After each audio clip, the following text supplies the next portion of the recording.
Queridos hermanos, Dios les bendiga.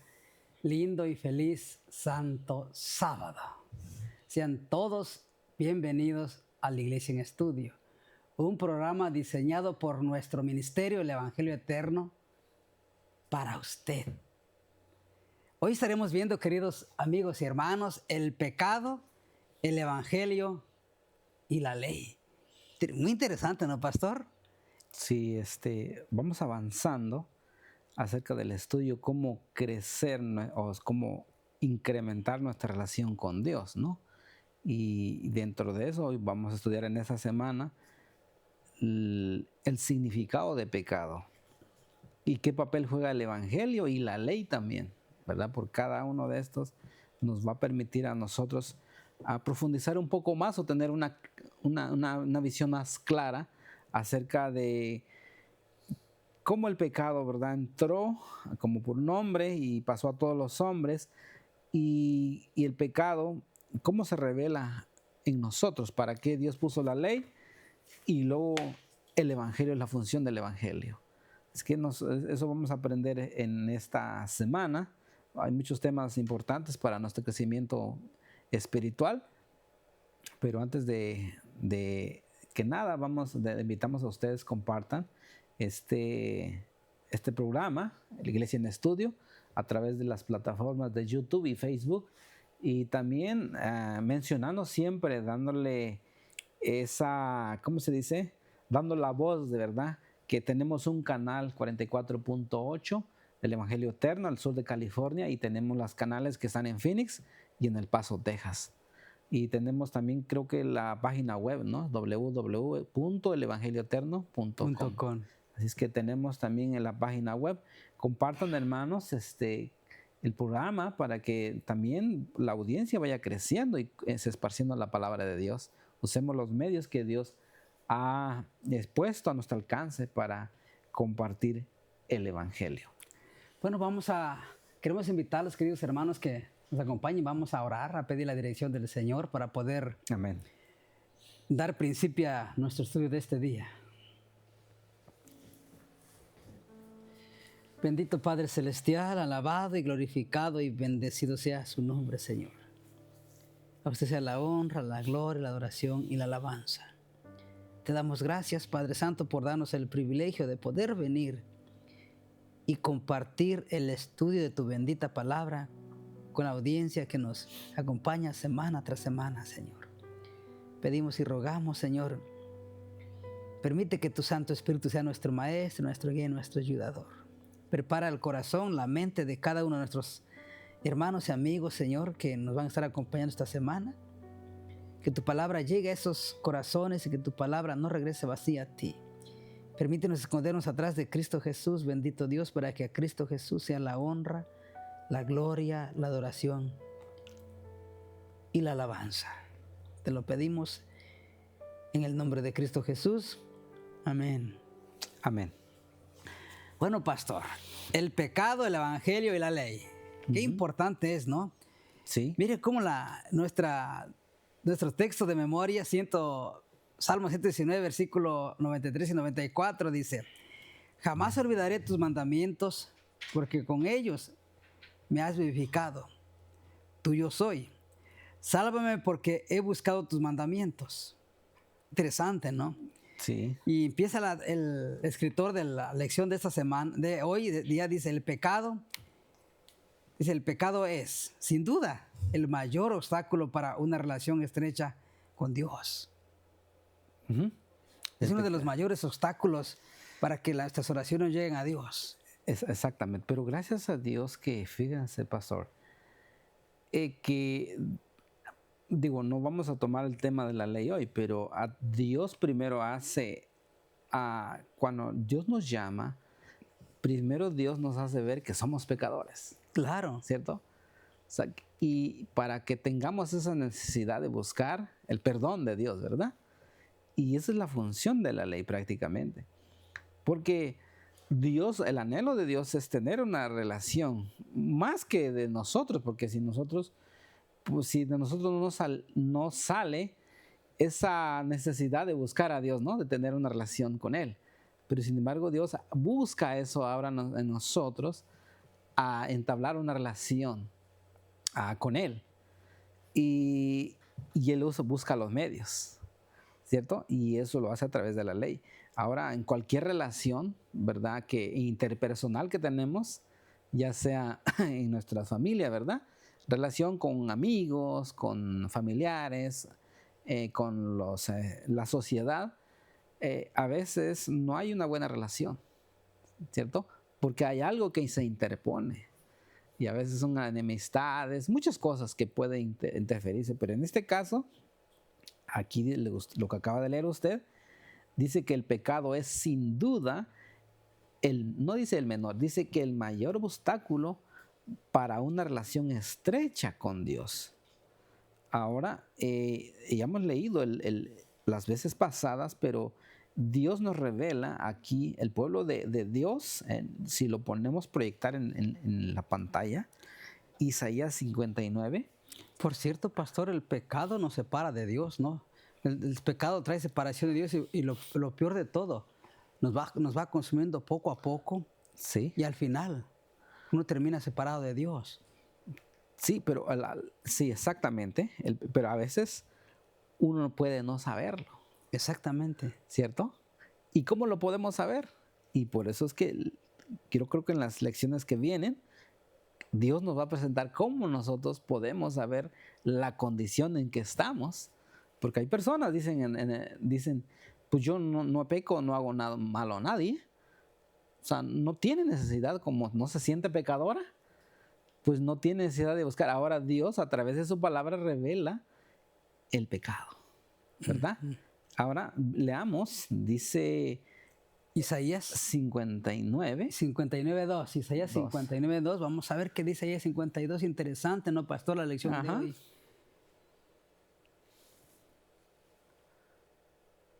Dice Dios en su palabra, pero vuestras iniquidades es maldad, pecado, ¿verdad? Han hecho división entre vosotros y vuestro Dios. Ahí está, el pecado hace división entre vosotros y vuestro Dios. Y vuestros pecados han hecho ocultar de vosotros su rostro para no oír. Wow. El pecado nos aleja de Dios. Realmente, ahora, como dice la lección, el pecado nos engaña. Fíjense, nos engaña, nos hiere, nos consume y finalmente nos destruye. Así es el pecado en nuestra vida. Dice aquí, nuestra lucha contra el pecado y el orgullo es la batalla más grande que jamás enfrentaremos y tiene implicaciones tremendas y eternas. Por eso le decía hace un momento, ¿verdad? Como dice aquí, ¿verdad? Que el pecado nos engaña. Y por eso dice, voy a leer un texto, no viene la lección, pero el libro de primera carta del apóstol Juan, dice, primera carta del apóstol Juan. Pastor, hay seres humanos que toman el pecado tan livianamente, ¿no? Y no le dan tanta importancia. Exactamente. Y realmente no le dan importancia al pecado y no se dan cuenta que el pecado los hunde cada día más en el pecado trae más pecado y el pecado trae separación del Señor. Sí. Y la ruina total. Correcto, porque al final nos va a destruir, ¿cierto? Al final, claro, el pecado va incrementando nuestra vida cuando nos sentimos, si nosotros estamos tranquilos y no nos sentimos pecadores, vamos a seguir continuamente en él, ¿cierto? Pero al final, cuando Dios haga un juicio, va a destruir tanto el pecado como al pecador. Ahora fíjese lo que dice Primera de Juan 1, versículo 8. Es muy importante, porque algunas personas dicen, pues yo no le hago mal a nadie, yo no cometo ningún pecado.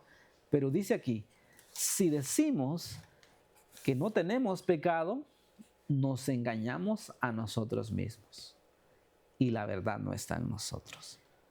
El pecado nos engaña. Sí. Pastor, realmente si conectamos ese texto bíblico con Romanos capítulo 3:23, vamos a pedir a los hermanos que pongan Romanos 3:23. Vamos a conectar este texto bíblico que estamos viendo en la pantalla con Romanos 3:23. Dice, por cuantos todos pecaron y están destituidos de la gloria de Dios. Todos. Todos, dice la Biblia. Somos pecadores, porque el Dios lo dice. El texto que vimos anteriormente, si decimos que no somos pecadores, nos engañamos a nosotros mismos, ¿no? Y la verdad no y la verdad está en nosotros, porque la Biblia, la palabra del Señor dice que por cuantos todos pecaron. Exactamente. Y están destituidos de la gloria de Dios. Correcto. No puede ver a alguien que diga que no es pecador. Sí. Porque la Biblia dice que todos somos pecadores, todos. En cierto momento todos pecamos, ya sea con la mirada, con un pensamiento, con un gesto, con una palabra o con hechos. Sí, es verdad. Y en un momento vamos a regresar a Isaías también, porque Dios dice en el libro de Romanos también, nos dice que nos considerábamos enemigos de Dios. O sea, un enemigo no hay una relación estrecha, no hay relación buena, ¿verdad? Si lo podemos proyectar, está en Romanos 5, versículo 10. Dice Romanos 5, 10. Ok. Porque dice aquí, dice el apóstol Pablo, porque si siendo enemigos fuimos reconciliados con Dios por la muerte de su Hijo, mucho más estando reconciliados seremos salvos por su vida.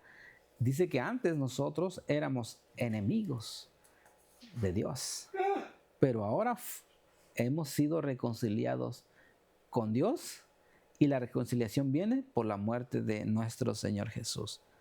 ¿Iba a leer algo, pastor? Sí, pastor, mire lo que dice la sierva del Señor acá. Para Adán el ofrecimiento del primer sacrificio fue una ceremonia muy dolorosa. Tuvo que alcanzar la mano para quitar una vida que solo Dios podía dar. Mientras mataba a la inocente víctima, temblaba al pensar que su pecado haría derramar la sangre del Cordero Inmaculado de Dios.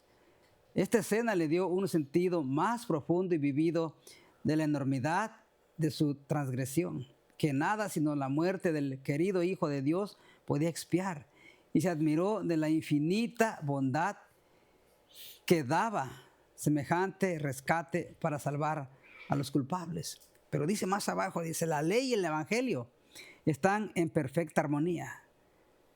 Se sostienen mutuamente.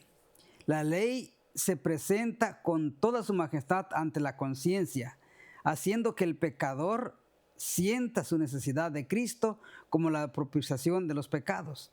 El evangelio reconoce el poder e inmutabilidad de la ley. Yo no conocí el pecado sino por la ley, y declara Pablo en Romanos 7:7.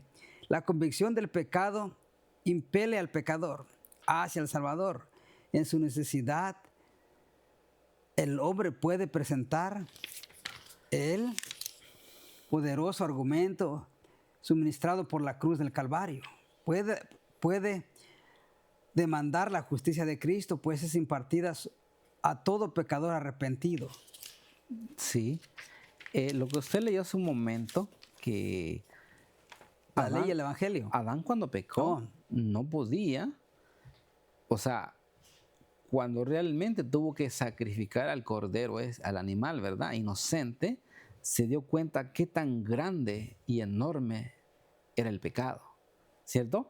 Por eso dice aquí en la lección, algunos consideran el pecado como una parte normal de la vida. ¿Por qué? Porque al fin nuestra naturaleza, dice, ¿verdad? Humana, es dejarse llevar por el placer, ¿verdad? O sea, dejarse llevar por la naturaleza caída que tenemos. Bueno, nosotros tendemos a hacer el mal, eso es parte de nuestra naturaleza. Es lo que muchos dicen. Pero sin embargo, y la pregunta resulta aquí, ¿restamos importancia al pecado porque la sociedad se ha acomodado a él? Esa es la pregunta. Muchos, dice, evitan llamar al pecado por su nombre por temor a incomodar a otros. Pero cuanto más cómodos nos sintamos con el pecado, más lejos estaremos de una relación saludable con Dios. Wow. O sea, ¿qué quiere decir? Que si nosotros sentimos que la naturaleza que nosotros tenemos normal, ¿verdad? Que hagamos esas cosas, que cada quien busca placer. Estamos hablando de diferentes tipos de placeres, ¿no? Algunos buscan el dinero, otros buscan el poder, otros buscan las cosas lujosas, muchas cosas. Pero para muchos eso es normal, ¿cierto? Pero sin embargo, estas cosas a veces por eso cuando uno le dice a alguien que está en pecado, ¿verdad? Porque necesita buscar de Dios, se incomodan. Dice, mientras más cómodos nos sintamos con el pecado, más lejos vamos a estar con Dios o de Dios, o tener una relación estrecha con Dios. Ahora dice una relación saludable. Pastor, yo creo que para el incrédulo, el pecado es normal, parte de su naturaleza, lo diría así, pero para un cristiano no. Para un cristiano, ese es el problema, que dentro de lo que ¿cómo se dice? Parte del cuerpo de Cristo, lo vamos a decir, ¿sí? Parte de la iglesia, cada miembro, si alguno de los miembros de la iglesia piensa de esa manera, entonces quiere decir que solo tiene el nombre de cristiano, ¿verdad? Pero no hay una relación estrecha con Dios, una relación más, ¿cómo se dice? Más apegada a su palabra. Pero dice aquí, ciertamente todos pecamos y nuestros pensamientos, motivaciones, acciones y palabras hieren a otros y a nosotros mismos y también a Dios. El pecado destruye nuestra relación con Él, pero Dios se nos ha revelado por medio de su ley para señalar el pecado existente en nuestra vida. Ese es el propósito de la ley. Claro. Dice, por medio de su ley para señalar el pecado existente en nuestra vida. Pastor, mire lo que dice la sierva del Señor en la maravillosa gracia de Dios, página 146. La obediencia a las leyes de Dios desarrolla en el hombre un carácter hermoso que está en armonía con todo lo puro, lo santo y lo incontaminado. En la vida de tales hombres se revela el evangelio de Cristo. Al aceptar la misericordia de Cristo y su sanamiento del poder del pecado, el hombre queda en correcta relación con Dios. Su vida purificada de la vanidad y el egoísmo se llena de amor del Padre. Su diaria obediencia a la ley del Señor le brinda un carácter que le asegura la vida eterna en el reino de Dios. Amén. O sea, aquel que dice, no, ¿para qué voy a hacer la ley? O para aquellos que dicen, no, la ley no aplica para mí. Uh-huh. ¿Cómo que no? Por algo se dejó el Señor las leyes. Sí. Por algo el Señor dejó su ley y sus santos mandamientos. Sí, es que a través de la ley nos muestra, pero en este caso estamos viendo, ¿verdad? Que, o sea, el pecado cuando se acomoda a nuestra vida, y le hablo de la iglesia, de cada cristiano, que se siente cómodo en su vida como está, tiene una zona de confort con el pecado, y más adelante vamos a ver el significado de pecado. Pero si ese pecado es parte de nuestra vida, y creyendo nosotros que estamos muy consagrados a Dios, que tenemos una vida muy dedicada a Dios, es cuando más lejos estamos, porque el pecado se ha hecho parte de nuestra vida y puede ser que no lo sabemos. Por eso en la ley, lo vamos a ver más adelante, dice que es como un espejo, ¿cierto? Y por eso es precisamente todos los días vernos en ese espejo, ¿cierto? Para ver cómo está nuestra condición, si estamos avanzando, si cada vez que vamos al espejo nos miramos más limpio, estoy hablando paradójicamente, ¿verdad? O cómo está mi relación, porque si veo manchas cada vez más, no alejarnos de eso, porque si nos alejamos, después cuando venimos, ¿verdad? Está peor que cuando estábamos. Sí, realmente, pastor, la ley es como un espejo. Uh-huh. ¿Qué hace un espejo? Nos vemos y miramos cómo estamos. Es así la ley realmente nos dice cómo estamos. Sí. La ley es nuestro ayo que nos conduce a Cristo Jesús, pero no nos salva. Sí. Es interesante, ¿no? Interesante lo que acabamos de ver, pero hay esperanza. Vamos a proyectar 59.1, porque aquí está, dice 59.1, Isaías 59.1 dice, he aquí, ¿verdad? Esa es la esperanza. He aquí que no se ha cortado la mano, dice, de Jehová para salvar, ni se ha agravado su oído para no oír. Esa es la esperanza, ¿verdad? Que tenemos nosotros, porque Dios todavía dice que está dispuesto a ayudarnos, a escucharnos y a salvarnos. Porque empezamos con el versículo 2, ¿verdad? Porque había una separación, el pecado ha hecho separación entre Dios y nosotros, o el hombre, pero dice, no se ha cortado la mano de Jehová para salvar. Todavía está dispuesto para salvarnos. Amén. Así es que, mis hermanos, Dios los bendiga. Los esperamos el día de mañana con la lección que sigue. Esperemos que vamos adentrándonos a la lección. Solamente esto es la introducción al estudio de esta semana. Dios los bendiga. Los esperamos mañana. Amén.